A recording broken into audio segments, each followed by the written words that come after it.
오늘 우리에게 주시는 하나님의 말씀은 히브리서 2장 1절부터 4절까지 말씀입니다. 신약성경 354페이지 히브리서 2장 1절부터 4절까지 말씀 저와 더불어 함께 교독하겠습니다. 그러므로 우리는 들은 것에 더욱 유념함으로 우리가 흘러 떠내려가지 않도록 함이 마땅하니라.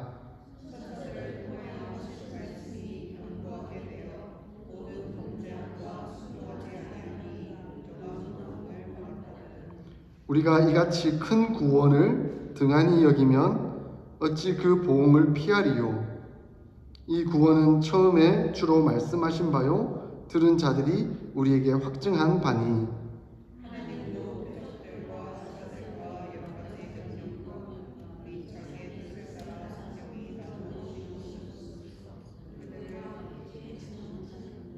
아멘. 한 주간 잘 지내셨습니까? 평강 가운데, 평안 가운데 계셨습니까? 지난주 제가 설교할 때 하나님의 평강, 하나님의 평안을 말씀으로 전했는데 반성합니다. 제가 지난 한 주간 마음에 평강이 없고 평안이 없는 그런 조금은 마음이 휘청거리는 상황 가운데 있었던 것 같아요. 생각해 보니까 예수님께 지금 집중하지 않고 있구나. 제가 하나님의 평강, 하나님의 평안, 은혜는 어디서 오는가? 기도와 간구와 감사에서 온다라고 지난주에 그렇게 말씀을 했는데 기도와 간구와 감사를 조금씩은 생각을 하고 기도하긴 했지만 놓쳐버리고 있고 온전히 예수님께 집중하지 못하고 있었구나 하는 그런 생각이 들더라고요. 그래서 마음에 반성이 일어났습니다. 그래서 지금 내게 필요한 건 완전히 예수님께 집중하는 것이구나. 지금 일어나는 현상과 상황들에 휘둘리는 것이 아니라 온전히 예수님께 집중하는 그것이 나의 평강을 지키는 것이고 또 하나님 앞에서 목회자로서 사역을 잘 감당하는 것이구나 라는 것을 깨닫고 또 생각하게 되었습니다. 그러던 와중에 제가 지난주에 히브리서 1장을 가지고 설교를 했지 않습니까? 히브리서 기자가 본질에 집중해라. 본질이 누구이신가? 바로 예수 그리스도이시다 하는 것을 이제 말씀으로 우리가 받았었는데 또 제 마음속에 계속 히브리서 말씀이 우리에게 아주 큰 도전과 또 하나님의 주신 응답이 될 수 있겠구나라는 생각을 했습니다. 그런데 그러던 와중에 저희가 집사람이 지난 6월, 7월에 잠시 한국을 방문했었잖아요. 그때 제 책들을 다 보낼 수는 없으니까 비용이 너무 비싸니까 큰 이민 가방 한 가방으로 해서 보냈습니다. 그 보낸 게 지난주에 왔어요. 그래서 제 책들이 그러니까 제 보물들이 온 거죠. 그래서 히브리서 주석서들, 강해서들 또 이렇게 제가 마음껏 볼 수 있는 기회가 돼서 이렇게 말씀을 함께 나누면 좋겠다 하는 그런 생각이 들었었습니다. 그래서 기도하는 중에 히브리서를 계속 말씀으로 나눴으면 좋겠다라고 결정하고 제가 칼럼에 그렇게 그 내용을 써놓기도 했습니다. 초대교회 시절 예수님을 듣고 은혜를 받았지만 그 믿음에서 떠난 사람들이 자꾸 발생하는 거예요. 얼마나 귀한 시간들입니까? 예수님이 방금 사역을 하셨고 그 방금 사역을 하셨던 것에 대한 증인들이 있고 그리고 그 예수님이 승천하셨고 그 과정 가운데 수많은 사람들이 예수님을 믿고 예수님 은혜 가운데 교회로 나왔습니다. 그런데 얼마 지나지 않아 예수님이 재림하실 것이다 했는데 재림은 도대체 언제 오는 거야? 그런데 예수님을 주라 고백하니까 로마 황제가 주지 그리고 당시 팽배했던 수많은 신들이 우리의 주지 어떻게 예수만 주냐라고 하면서 핍박하는 사람들이 생긴 거예요. 우리가 왜 이런 핍박을 받아야 하냐? 내가 예수님 믿으면 행복하고 즐겁고 좋을 줄 알았는데 오히려 예수 믿고 핍박이 오고 예수 믿고 고통스럽고 예수 믿고 어려움을 당한다고 한다면 내가 뭐하러 예수 믿겠느냐 하는 사람들이 생기기 시작한 거죠. 그러니까 예수님을 처음에 듣고 복음을 듣고 예수님을 믿고 은혜를 받고 누리기 시작했지만 정작 자기 생각대로 자기 뜻대로 되지 않으니까 그 믿음의 걸음에서 떠나버리는 사람들이 발생하기 시작한 거죠. 최초의 인물이 누굽니까? 가룟 유다잖아요. 예수님이 왕이 되면 자기도 한 자리 할 거라고 생각하고 로마로부터 정치적 독립을 원했는데 자기 뜻대로 안 되니까 예수님 팔아버리고 나중에는 양심의 가책을 받고 자살해버리는 안타까운 결과를 마주했던 가룟 유다가 생겼잖아요. 그렇게 믿음을 배신하는 사람들이 곳곳에서 생겨났습니다. 본질에 집중하지 못하니까, 예수님께 집중하지 못하니까 결국 세상 속에서 교회의 목적을 상실해버리는 거예요. 그리고 그 교회 안에 세상이 들어와 버린 거예요.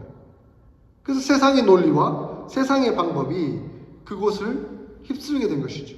그래서 하나님의 원리, 하나님의 방법이 그 본질이 교회 안에 충만하면 어떤 고난이 오더라도 어떤 핍박이 오더라도 그걸 목적을 붙들고 예수님만 붙들고 이겨나갈 건데 이게 아닌가 봐.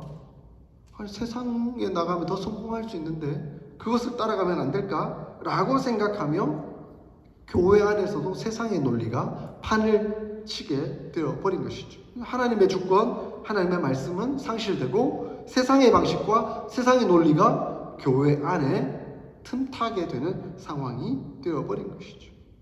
그래서 히브리서 기자는 자, 우리가 지금 교회 안에서 신앙생활을 함께 가고 있는데 우리의 신앙의 목적이 무엇인가?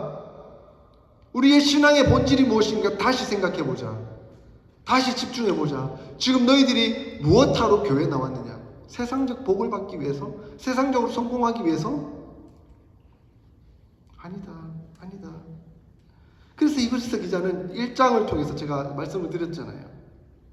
하나님의 마지막 말씀으로 세상에 오신 분이 누구시냐? 바로 예수 그리스도 그분이시지 않느냐? 그리고 그분이 대제사장이시며 새 언약의 중재자이시지 않느냐? 그분을 통해 구원을 받지 않느냐? 그러므로 우리가 예수 그리스도 그분만 바라보고 그분에게 집중하는 것이 필요하다라고 말씀하고 있습니다. 자, 그래서 우리도 다시는 새겨야 합니다. 우리의 신앙의 목적이 누구이십니까? 예수 그리스도. 좀 크게 한번 우리 고백하는 차원에서 한번 제가 다시 물을게요. 우리의 신앙의 목적이 누구이십니까? 그렇습니다. 예수 그리스도이십니다. 그래서 우리의 입술을 통해서 늘 고백이 터져 나와야 하는 것은 예수 그리스도이십니다. 그런데 이 본질에 집중하지 못하면 목적을 상실해버리는 거죠. 그래서 히브리서 기자는 오늘 1절에 뭐라고 표현하고 있습니까? 흘러 떠내려가지 않도록 함이 마땅하다. 흘러 떠내려간다는 말이 무슨 말입니까? 배로 치면 표류하고 있다는 거예요. 자, 배를 왜 만듭니까? 배를 만드는 데는 분명한 목적이 있습니다. 그렇죠? 그리고 그 배는 어딘가 여기서 출발해서 다른 데 목적지로 가는 것이 그 배의 존재 이유입니다. 목적이죠. 그런데 그 배가 출항을 하긴 했어요. 자, 부산항에서 출발한 배가 이제 샌프란시스코까지 이제 태평양을 건너서 와야 되는데 오다가 야, 우리 목적지가 뭔지 모르겠다 하고는 태평양 한가운데에 퍼져버렸어요. 그러면 그 배는 표류하겠죠? 그리고 해류가 흐르는 대로 떠내려가 버리지 않겠습니까? 자, 이것이 바로 목적을 상실한 신앙의 모습과 똑같다라고 히브리서 기자는 우리에게 설명해 주고 있는 것입니다. 지금 우리는 샌프란시스코라는 그 목적을 향해 가야 되는데, 예수 그리스도라는 목적을 향해 가야 되는데 태평양 한가운데서 야, 내가 여기 왜 나왔는지 모르겠다. 내가 왜 신앙생활을 하고 있는지 잘 모르겠다. 나의 목적은 뭐 돈 많이 벌고 예수라는 이름을 통해서 좀 어떤 복을 받기를 원했는데 그 뜻대로 안 되네 라고 생각하고 그 상황 속에서 표류해 버리는 것이죠. 그러면 떠내려가는 상황 되어버리는 거예요. 그것은 곧 죽음입니다. 죽음과 마찬가지죠. 신앙생활 속에서 죽은 것과 마찬가지입니다. 초대 교회 교인들이 왜 박해를 받았습니까? 제가 아까 설명했잖아요. 박해를 받은 이유 분명합니다. 예수 그리스도 때문입니다. 예수님을 안 믿었으면 그 박해 핍박을 받지 않아도 되었을 거예요. 그런데 그들이 예수 그리스도를 믿고 그분만이 우리의 유일하신 주입니다라고 고백을 하게 되니까 핍박을 받는 거예요. 로마 황제는 우리의 주가 아닙니다. 다른 신들은 우리의 주가 아닙니다라고 고백하니까 그러면 너희들은 어떻게 우리랑 상관할 수 있겠어 하면서 핍박을 가하는 거예요. 그 목적을 분명히 알고 있다고 한다면 그 핍박, 그 박해는 가치가 있습니다. 왜냐하면 예수님 때문에 당하는 것이니까. 가치가 있는 것이죠. 그리고 그것이 가치가 있다라고 여겨지면 그 핍박이 오히려 더 영광스럽게 여겨질 겁니다. 그리고 그것을 능히 이길 힘이 생깁니다. 왜냐하면 그 영광을 바라보면서 갈 수 있는 것이니까. 지난주에 찬양했잖아요. 영광일세 영광일세 내가 누릴 영광일세. 손영원 목사님이 아들이 순교하는 그런 고통과 아픔 속에서도 능히 이길 수 있었던 이유가 뭡니까? 자기 아들들이 예수 믿는다는 이유 때문에 공산당에 의해서 순교됐다는 것. 그러므로 그것이 더 영광이다. 그러므로 내가 이 아픔, 고통, 이 핍박 이겨낼 수 있는 힘이 있다. 누가 하신 겁니까? 성령이 하신 것이죠. 성령께서 그 마음에 역사하셔서 능히 그 고통을, 핍박을, 아픔을 이겨낼 수 있는 힘을 주신 것이죠. 그런데 예수 그리스도를 상실한 채 핍박을 받고 있다? 무슨 의미가 되는 겁니까? 예수님 때문에 핍박받는 게 아니고 그럼 애매히 고난을 받는 거죠. 그냥 핍박 안 받아도 될 핍박을 받는 거죠. 그래서 혼란에 빠지는 겁니다. 그러면 그 사람들은 목적을 상실하니까 그 핍박이 왜 내게 왔는지 이해가 되지 않을 뿐더러 힘도 없는 거예요. 내 이 핍박에서 벗어나야 되겠다. 빨리 벗어나야 되겠다는 생각만으로 예수님을 저버리고 교회를 안 나오고 핍박을 벗어나 버리는. 그래서 신앙에서 떠나버리는 결과가 생깁니다. 성령께서 역사하지 않으시니까 이길 힘도 없는 거예요. 바로 그러한 모습이 이 흘러 떠내려가는 사람, 표류하는 신앙의 모습과 같다라고 말씀합니다. 그래서 히브리서 기자는 우리가 들은 것에 더욱 유념하라라고 말씀합니다. 유념해, 기억해라, 늘 상기해라, 늘 묵상해라, 늘 생각해라 라고 말씀하고 있는 거죠. 무엇을 유념해야 합니까? 우리가 들은 것, 복음, 예수 그리스도, 그분을 늘 생각해야 한다는 겁니다. 그래서 히브리서 기자는 2절과 3절에 말씀을 기억해라, 말씀을 유념해라 라고 표현하고 있습니다. 그런데 그 말씀을 두 가지 의미에서 설명하고 있어요. 첫 번째는 2절을 보면 천사들을 통하여 하신 말씀이라고 표현하고 있습니다. 그러니까 천사들이 하신 말씀이죠. 이 천사들이 하신 말씀이란 기본적으로 신의 산에서부터 주어져서 선지자를 통해서 계속 주어진 말씀을 의미합니다. 그러니까 구약 성경에 살았던 구약시대 성도들은 선지자들로부터 오는 그 말씀이 천사들로부터 왔다라고 생각을 한 거예요. 그래서 갈라디아서를 보면 사도 바울이 그런즉 율법은 무엇이냐? 범법함으로 더하여진 것이라. 천사들을 통하여 한 중보자의 손으로 베푸신 것인데 약속하신 자손이 오시기까지 있을 것이라 라고 말씀하셨습니다. 그러니까 사도 바울도 천사의 말씀은 곧 구약에 베풀어진 말씀, 율법이라는 것을 인정하고 있는 것이죠. 그래서 천사의 말씀은 구약의 율법이에요. 그런데 이 천사의 말씀이 우리에게 준 것은 어떤 의미에서 주어졌냐? 그 다음 절을 보십시오. 모든 범죄함과 순종하지 아니함이 공정한 보응을 받았거늘. 그러니까 천사로 주어진 말씀을 통해서 우리가 어떻게 되었다고요? 범죄함과 순종하지 아니함이 공정한 보응을 받게 되는 계기가 되었다라고 말씀합니다. 율법의 기능이 바로 그것이죠. 이 율법을 통해 우리가 얼마나 처절하게 나쁜 악한 죄인인지 하는 것을 보여줬다는 거예요. 그리고 그 보응이 뭡니까? 율법의 기능을 통해 우리에게 보여진 결과는 무엇입니까? 너희는 죄인이다. 의인은 없나니 하나도 없다. 그리고 죄의 삭은 사망이다. 그에 대한 보응의 결과는 사망이다. 죽음뿐이다. 하는 것을 말씀하고 있는 것입니다. 그러므로 우리가 유념해야 될 첫 번째 천사의 말씀, 율법 앞에 우리는 죽을 수밖에 없는 죄인이구나. 늘 생각해야 됩니다. 안 그러면 우리가 얼마나 교만해지는지 몰라요. 얼마나 자기가 의로운지 몰라요. 자기 마음대로 사는지 몰라요. 자기가 법이에요. 자기가 하는 것은 무조건 옳고 남이 하는 건 무조건 악해요. 아니에요. 하나님 앞에서 모두가 다 죄인이에요. 율법이, 천사가 전해준 말씀이 우리에게 그걸 증거하고 있고 보응하고 있다고 말씀하고 계세요. 그래서 죄의 삭은 사망, 마지막에 가서는 그 어떤 누구라도 이 세상에서 군림하며 자기가 법처럼 돈과 권력과 명예를 다 가지고 행했던 그 사람이 어떻게 됩니까? 똑같이 죽잖아요. 죽음 앞에서는 모두가 공평하잖아요.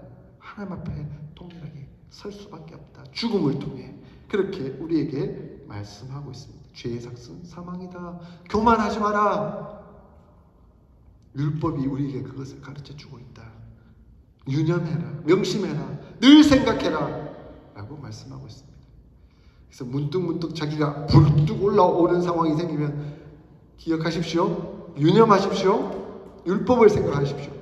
율법을 내가 지키고 있는가? 그 수많은 율법 앞에서 내가 몇 개나 지킬 수 있겠는가? 아이고, 나는 죽을 수밖에 없는 죄인입니다. 하나님, 용서해 주십시오. 제가 감히 불뚝불뚝 저를 내세웠네요. 아닙니다. 용서해 주십시오.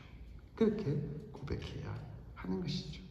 그런데 그것으로 그치진 않았습니다. 그것으로 끝나지 않았어요. 천사들로 말미암아 주신 말씀으로 끝나지 않고 3절에 우리가 이같이 큰 구원을 등한히 여기면 어찌 그 보응을 피하리요. 이 구원은 처음에 주로 말씀하신 바요 라고 우리에게 히브리서 기자는 가르쳐 주고 있습니다.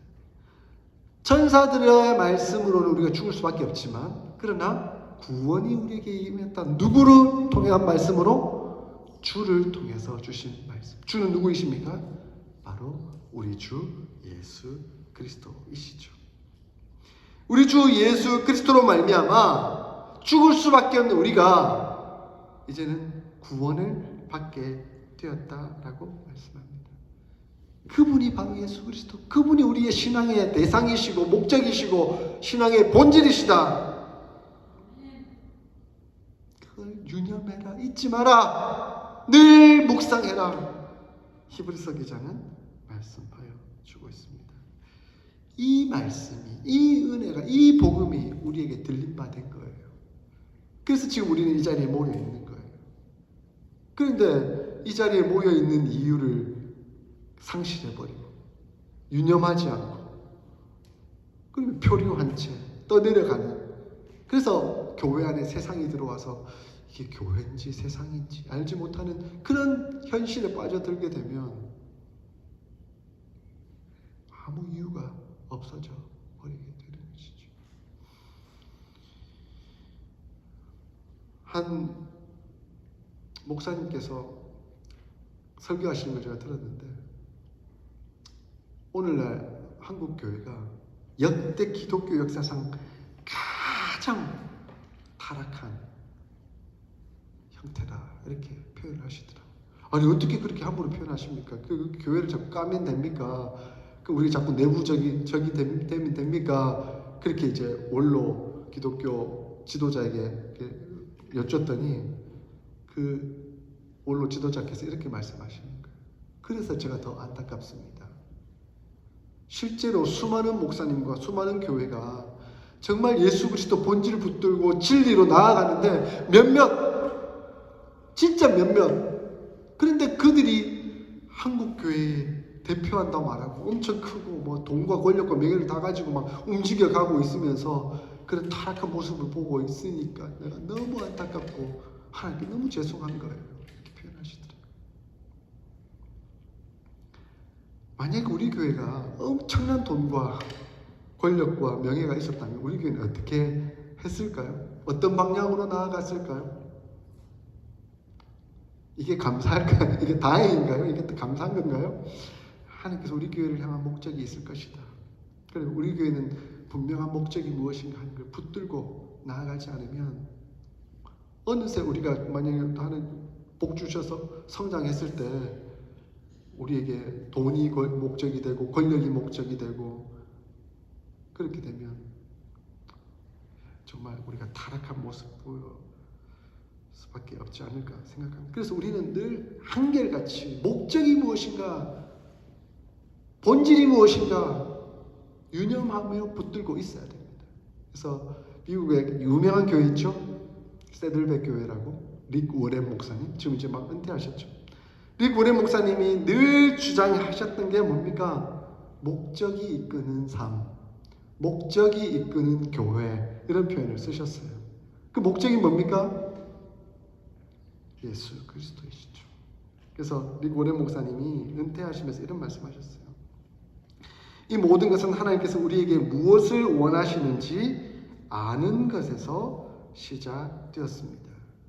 우리의 목적은 하나님께서 우리에게 무엇을 원하는지 하는 걸 아는 것, 그것이 우리의 목적이었습니다. 그래서 우리 교회가 시작됐습니다.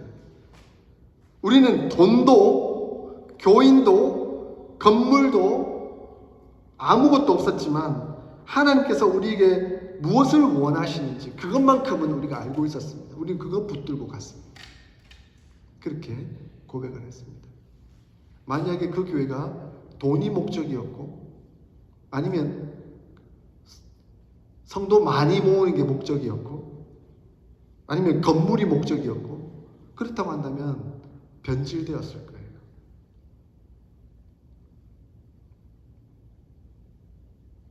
그래서 늘 목적을 생각해봐라. 목적을 생각해봐라.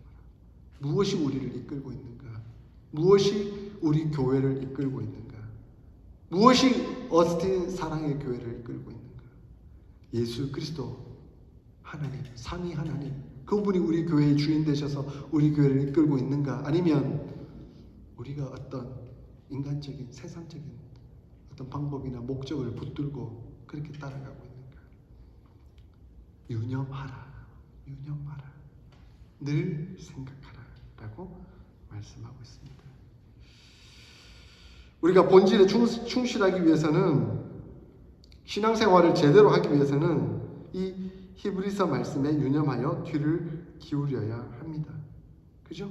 그래서 히브리서 기자가 우리에게 지금 강조하고 있잖아요. 우리가 성경 읽기를 계속하고 있는 이유는 하나님의 뜻을 알기 위해서는 성경 아니고서는 알 수가 없잖아요. 어디서 하나님 뜻을 찾을 거예요? 자꾸. 그래서 우리 인간적인 지혜 모아서 하나님 뜻 찾는다고 하면 그는 진짜 인간적인 교회를 만들어갈 뿐입니다. 그래서 우리가 자칫 목적 없이 본질 없이 우리의 마음의 위안을 얻고자 나의 유익과 만족, 우리의 유익과 만족을 얻고자 신앙생활을 하고 있다면 하나님은 우리를 흩으실 거예요. 그래서 우리는 하나님의 뜻이 무엇인지 늘 생각해야 합니다. 묵상해야 합니다. 유념해야 합니다. 그래서 늘 하나님 말씀 앞으로 나아가야 합니다. 하나님 뜻이 말씀을 통해 어떻게 우리에게 가르치고 있는가. 가장 기본이지만 다시 한번 상기합니다. 인간의 첫째 되는 목적이 무엇입니까? 인간의 첫째 되는 목적이 무엇입니까?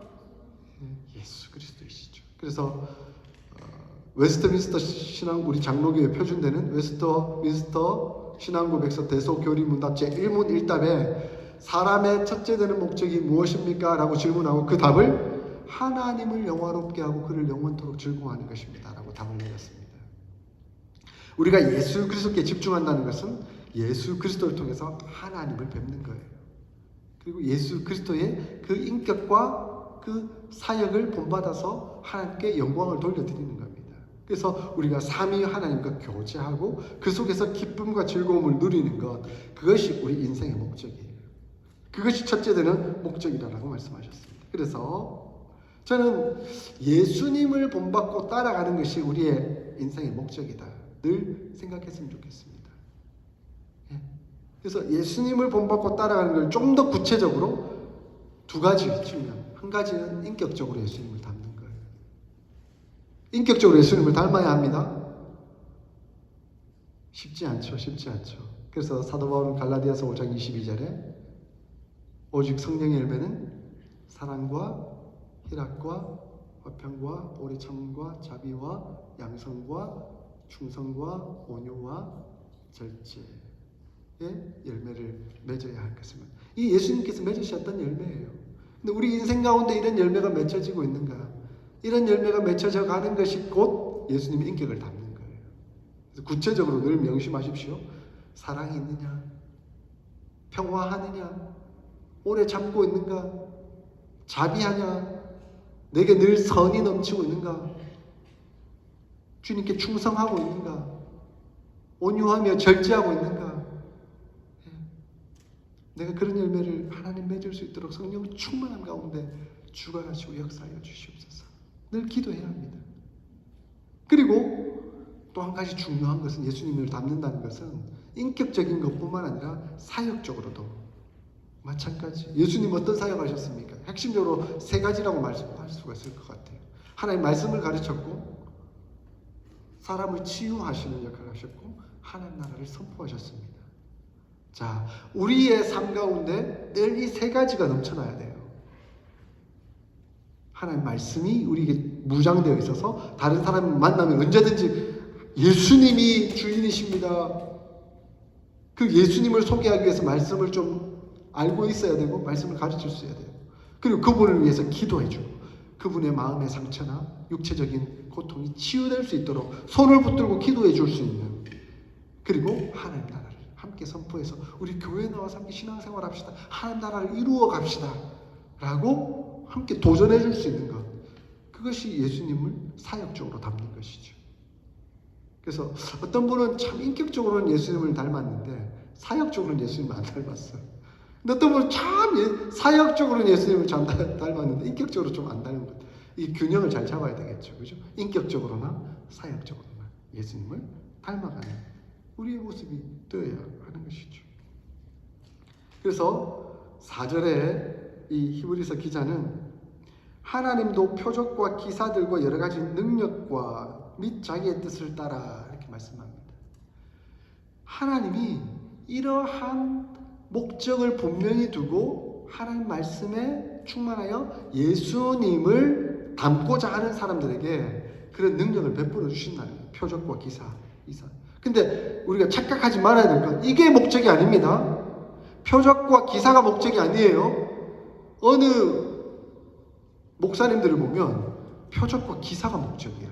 예수님은 온데간데 없고 예수님의 인격과 예수님의 사역은 온데간데 없고 막 놀라운 능력, 막 치유 막 이런 것만 막 했는데 사람이 그렇게 하다가 치유가 안 일어나면 교회 안 나와. 그래 목적을 상실한 거죠.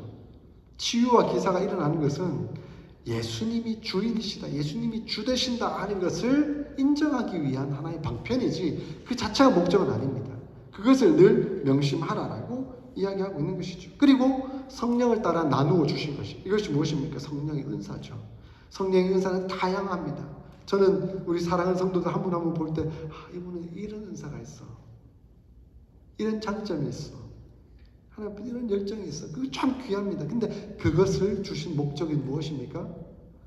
여러분의 개인의 안위와 안정, 만족을 위해서 주신 게 아니라 하나님의 주되심, 예수님의 주되심, 그리고 교회가 교회되도록 하기 위해서 주신 것이, 그 목적을 위해서 주셨다. 그래서 성령이 나누어 주신 것으로서 그들과 함께 증언하는, 그 증언의 핵심이 뭡니까? 예수 그리스도, 본질, 목적, 그분이시다 하는 것을 말씀하고 있습니다. 그러므로 우리로 하여금 성령이 주신 은사를 딴 데 쓰지 않고 허비하지 않고 예수님의 주되심과 교회가 교회되도록 하나님 나라를 이루어 가도록 하기 위한 그런 목적으로 우리에게 주셨다라고 말씀하고 있습니다. 우리는 그것을 한결같이 명심해야 합니다. 이제 우리는 더욱 유념함으로 올바른 응답을 드려야 할 때입니다.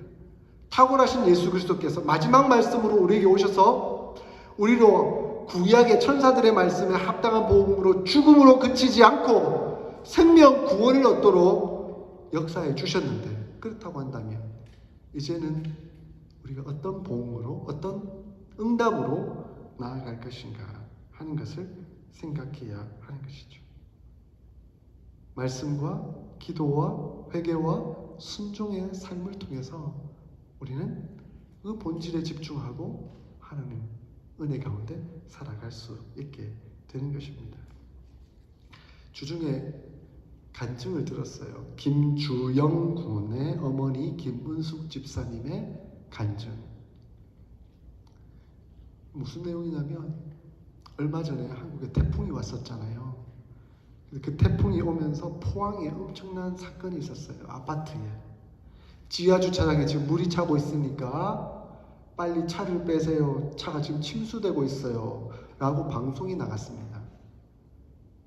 근데 그 방송을 듣고 내려간 분 중에 한 분이 김문숙 집사님이에요. 포항에 있는 한 교회의 집사님이세요. 근데 그 집사님이 내려가는데 중학생 아들이 나도 엄마 도와줄게 같이 내려갔어요.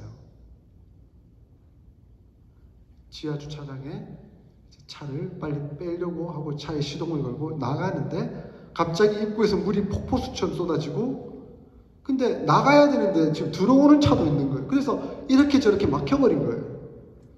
차가 꼼짝없이 갇혀있는 상황에서 물은 점점 들어차고 있고, 그래서 아들과 함께 빨리 내려서 우리 차 버리자, 잘못하면 우리 큰일 나겠다 하고는 차 문을 여는데 아들은 겨우 열었는데 엄마 쪽이 열리지 않는 거예요. 근데 아들이 밖에 나와서 억지로 같이 해서 열긴 열었어요. 근데 앞으로는 물이 급속하게 쏟아지니까 나올 수 없어서 뒷문으로 갔는데 뒷문이 안 열리는 거예요. 이미 물이 어느 정도 차니까 수압이 너무 세니까 문이 안 열리는 거예요. 그래서 다시 앞으로 가는 중에 이미 물이 길을 넘어버린 거예요. 그 상황 가운데 점점 물이 차고 몸이 떠오르고 아들이 그렇게 얘기하더래요. 엄마 사랑해요. 엄마 고마워요. 지금까지 저를 키워줘서. 이 엄마가 아들아, 하나님께서 우리를 부르실지도 모르겠다. 그렇지만 두려워하지 말고 하나님 품에 안기는 것 감사함으로 받자. 신앙 고백을 하셨대요. 그 속에서. 마지막 물을 차는 마지막 순간에 아들이 엄마 사랑해요. 엄마 나를 키워줘서 고마워요 하고는 물이 완전 들어차 버린 거예요. 그리고 엄마도 막 물을 먹고 그 완전 흙탕물인 거 아니에요. 완전 구중물인 거예요. 먹다가 막 그 숨이 막혀가지고 안 되고. 그런데 몸이 떠오르면서 마지막 그 배관이 있고 전선이 있는 걸 꽉 붙들고 이렇게 고개를 내밀었더니 고개가 나오더라고요. 에어포켓이라 하죠. 이제 물이 가득 찼는데 공기가 있는데 그 공기가 빠질 구멍이 없으니까 그 틈 사이에 공기가 남아 있었던 부분들이 있었던 거죠. 집사님 거기서 고개를 내밀고 호흡을 하고 있었대요. 근데 이게 몇 시간이 갔는지도 모르겠는데, 근데 14시간이 지나서 이분이 구조가 됐는데 자기는 한 3시간 지난 줄 알았대요. 그 중에 그곳에서 2명만 살아남고 7명인가가 죽었어요. 근데 김문숙 집사님은 살았지만 아들은 결국 싸늘한 시신으로 돌아왔습니다. 근데 이분이 그 응급실에서 그리고 그 상황 속에서 하나님의 뜻이 무엇일까를 계속 물었어요. 하나님, 왜 나는 살리시고 내 아들은 데려가셨습니까? 천국과 같이 귀한 내 아들은 왜 데려가셨습니까? 왜 나는 살리셨습니까? 계속 그 질문을 하는 거예요. 그런데 하나님께서 평안을 주시더래요. 그리고 내 아들은 귀하게 고결하게 내가 받았다. 그리고 아들은 우리 주님 품 안에서 평안과 안식을 누리고 있다. 너에게는 내가 남은 사명이 있기에 아직 살려둔 것이다 라고 메시지를 주셨대요. 근데 그래도 그것도 그럴 것이 자기 오빠들 가족들이 안 믿는데요. 예수님 안 믿었대요. 예수님, 우리 가족들이 정말 예수님 믿어야 하는데, 예수님 믿어야 하는데 그렇게 기도하고 있을 때, 그런데 하나님께서 네 가족들에게 복음을 전해라 라는 메시지를 주셨대요. 그래서 살려두셨대요. 그래서 집사님은 나온 그 상황 속에서 제일 먼저 가족들에게 하나님 왜 나를 살려두셨는지 하는 것들을 전해요. 근데 그 상황 가운데 오빠들이 자기를 방문하고 가고, 그리고 이 기적이 일어난 것에 대해서, 김은숙 집사님이 살아남은 것에 대해서 하나님의 역사하심을 받아들이게 됐다, 그런 고백을 하시더라고요. 남편도 병이 있어서 많이 힘들고 고통스러운 과정을 거쳤는데 하나님께서 아직은 나의 생명을 둘 때가 남아있어서 살려두신 것이다.